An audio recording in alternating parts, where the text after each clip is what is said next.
السلام عليكم ورحمة الله تعالى وبركاته. في هذا الفيديو غنتكلموا على انتقال الحارس الكبير ياسين بونو لفريق الهلال السعودي. فهل هذا الانتقال هو في صالح اللاعب او بالاحرى الحارس ياسين بونو او ماشي في الصالح ديالو؟ ممكن يبقى الامر بيد الحارس، لان دابا كما عرفنا انه ولات موضه ديال انتقال النجوم الى الدوري السعودي. تعرفوا شحال وصلت قيمه هذه الصفقه؟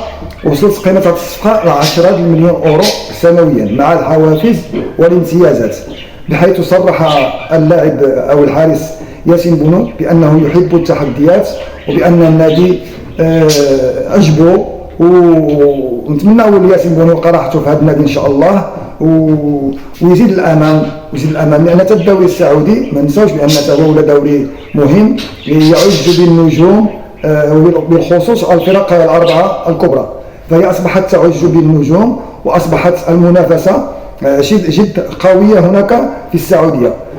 فبالتوفيق لحارسنا الكبير ياسين بونو.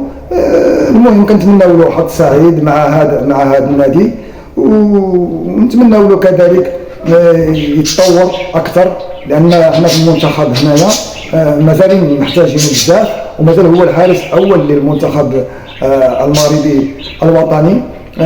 فبالتوفيق كما قلنا الحارس بونو. حنا ما كنبغيو غير الراحه ديال اللعابه ديالنا، وكنتمناو الحارس بونو كل التوفيق ان شاء الله مع هذا الفريق، ويطور نفسه اكثر باش لان عندنا منافسات مقبله وهي كاس الامم الافريقيه اللي جايه ان شاء الله في جونفي القادم.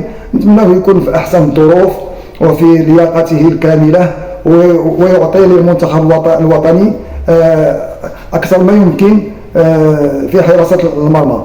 وبالتوفيق مره اخرى للحارس الكبير ياسين بونو، وبالتوفيق لمنتخبنا الوطني. والسلام عليكم ورحمه الله تعالى وبركاته.